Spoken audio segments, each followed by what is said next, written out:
गुरुर्ब्रह्मा गुरुर्विष्णु गुरुर्देवो महेश्वरा। श्री गुरु साक्षात परब्रह्म तस्मै श्री गुरुवे नमः। मित्रों, जय माता की। आज के वीडियो में हम आपको खटतिला एकादशी व्रत का महत्व एवं व्रत कथा की पूरी जानकारी देंगे। आपने हमारा चैनल अभी तक सब्सक्राइब नहीं किया है तो प्लीज वीडियो शुरू करने के पहले चैनल को सब्सक्राइब अवश्य कर लें, क्योंकि आपका एक सब्सक्राइब हमारे लिए महत्वपूर्ण है। खटतिला एकादशी व्रत इस समय 18 जनवरी बुधवार 2023 को पड़ रही है। यह माघ के महीने में कृष्ण पक्ष की एकादशी को खटतिला एकादशी व्रत के नाम से मनाया जाता है। इस व्रत में तिल से स्नान किया जाता है, तिल का उबटन लगाया जाता है, तिल से हवन किया जाता है, तिल का तर्पण किया जाता है, तिल को भोजन में इस्तेमाल किया जाता है और तिल का दान दिया जाता है। यानी तिलों का 6 प्रकार से इस व्रत में प्रयोग किया जाता है। इन्हीं प्रयोग के कारण ही इस एकादशी को खटतिला एकादशी व्रत के नाम से जाना जाता है। शास्त्रों में मान्यता है कि इस व्रत को विधि विधान से करने पर सारे पाप कर्मों के प्रभाव जल से समाप्त हो जाते हैं और घर में गरीबी यानी घर से गरीबी दूर भाग जाती है। एक समय नारद जी ने भगवान विष्णु से पूछा कि भगवान, खटतिला एकादशी व्रत क्या है? इसके विषय में हमें विस्तार से बताइए। इस पर भगवान विष्णु ने नारद जी से कहा, अब आप ध्यान से सुनिएगा। प्राचीन काल में मृत्युलोक में एक ब्राह्मणी रहा करती थी। वह हमेशा व्रत किया करती थी।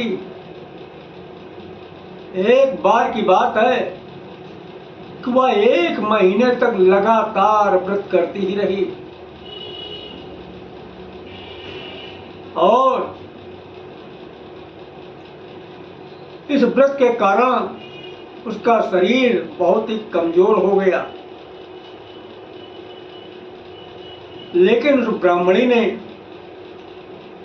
कभी न अन्न का दान किया था, न किसी को धन का दान किया था। भगवान विष्णु ने उसकी परीक्षा लेने के लिए भिखारी का वेश बनाकर ब्राह्मणी के दरवाजे पर पहुंचे और भिक्षा मांगी। तो उस ब्राह्मणी ने, भाई कंजूस तो थी ही, चाहे जो भी आवे उससे कोई मतलब तो है नहीं। जो भगवान विष्णु भिखारी के रूप में थे उसको उसने और कुछ नहीं दिया, एक मिट्टी का ढेला उठाकर उनकी जो है झोली में डाल दिया। कुछ समय बाद विष्णु भगवान उस मिट्टी के ढेले को लेकर चले गए। कुछ समय बाद जब समय पूरा हो गया तो ब्राह्मणी शरीर त्याग कर स्वर्गलोक में गई। तो स्वर्गलोक में रहने के लिए उसे बड़ा सुंदर सा महल मिला। बड़ी खुश हुई। परंतु जब अंदर जाकर उसने देखा तो महल पूरा का पूरा खाली पड़ा, न उसमें कुछ अन्न था, न फल थी, न सब्जियां थी, न धन था, न वैभव था, यानी महल बिल्कुल खाली था, यानी महल के अंदर कुछ भी नहीं था।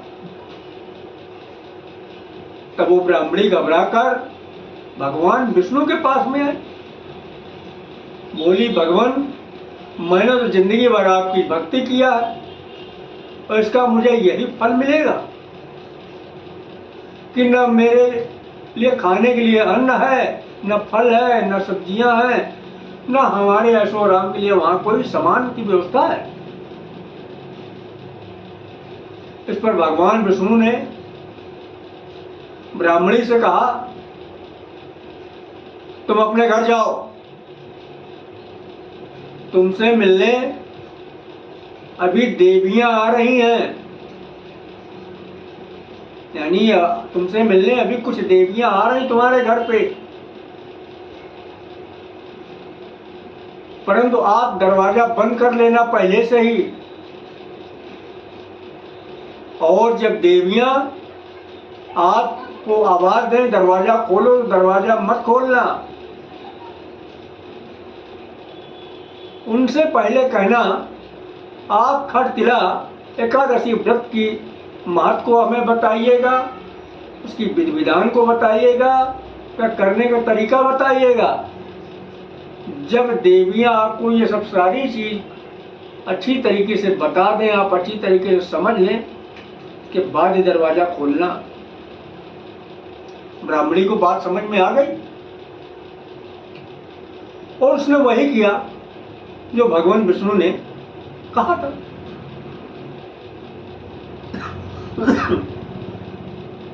कुछ देर बाद में जब देवियां आई, दरवाजा खटखटाया, ब्राह्मणी ने दरवाजा नहीं खोला। उसने कहा, भाई पहले हमको आप खटखटा एकादशी व्रत की महत्व को बताइए, उसके विधि विधान को बताइए, ये हमें सारा जो है पूरा उसका हाल बताइए, कैसे किया जाता है, क्या इसका महत्व है, तब हम दरवाजा खोलेंगे। भाई देवियों ने बताया के बाद ब्राह्मणी ने दरवाजा खोला तो देवियां भी देखकर अचंभा हो गई। इस स्वर्ग में एक ब्राह्मणी मानव के रूप में, लेकिन उस ब्राह्मणी ने देवियों को बताने के अनुसार खटतिला एकादशी व्रत की को किया विधि विधान के साथ ही, और इसका प्रभाव ये हुआ, वो 12 साल की सुंदर युवती बन गई और उसका घर धन धान्य से, यानी उसका महल धन धान्य से भर गया। अतः मनुष्यों को मूर्खता छोड़कर खटतिला एकादशी का व्रत और कंजूसी छोड़कर तिलाद का दान करना चाहिए। इससे दुर्भाग्य, दरिद्रता, गरीबी तथा अनेक प्रकार के कष्ट दूर होकर मोक्ष की प्राप्ति होती है। बोलो विष्णु हरि की जय। हमारा वीडियो आपको पसंद आया है तो सब्सक्राइब करें, लाइक करें, अपने इष्ट मित्रों को अधिक से अधिक शेयर करें। जय माता की।